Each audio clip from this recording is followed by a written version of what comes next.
question comes from Daniel, who points out that people often say, if I had all the money in the world, as a way to imagine a life without financial limits. But what if we took that literally? What would actually happen if you had every single cent in existence?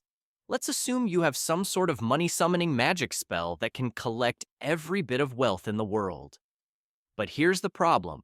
Most of the world's wealth isn't physical cash. It's tied up in property, bank accounts, businesses, intellectual property, and cryptocurrency. In theory, you could rewrite all the property records to say you own everything and change all the banking records to put every cent in your name. But there's a catch. Everyone else would simply reject those changes. Money is a concept, not just numbers, and unless the entire world agrees with your version of reality, your newfound wealth is just an illusion. But what about actual cash? That's more straightforward. At any given moment, there's a fixed amount of cash circulating in the world. Currently, it's estimated to be over $10 trillion. You decide to gather it all. You can't really spend it because, well, the world's financial system would collapse. But you could at least swim around in it like Scrooge McDuck.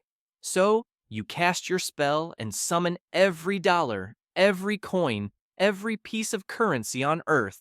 Suddenly, you're standing beside a mountain of cash taller than the Statue of Liberty and heavier than the Empire State Building. The majority of that weight is in coins, particularly US pennies.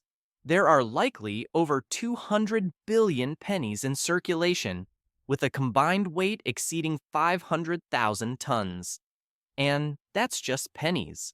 Many of them sit forgotten in jars and drawers, rarely used in actual transactions.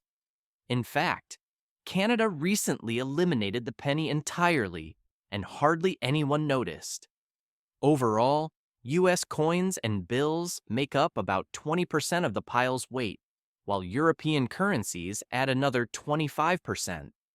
But here's the thing. That massive pile of cash doesn't stay a neat, stable stack for long. Think back to the Great Molasses Flood of 1919 in Boston. A massive storage tank burst, releasing a tidal wave of molasses that swept through the streets, demolishing buildings and killing 21 people. Molasses is thick and slow, right? But when it moves in bulk, it becomes a deadly wave. Now, imagine that same scenario, but with coins. Your pile of cash collapses, and a tidal wave of money surges outward. Pennies, quarters, loonies, and euros roll across the ground like a metal avalanche, gaining momentum as they go.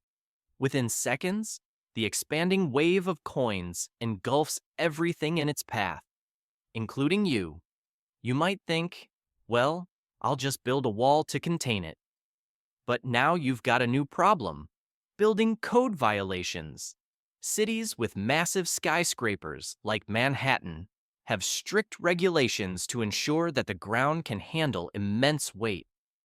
According to the New York City's building codes, specifically Section 1806, allowable load-bearing values of soils and rocks, your mountain of coins would be way over the legal limit. Which makes you wonder, how exactly did Scrooge McDuck get away with building that money vault?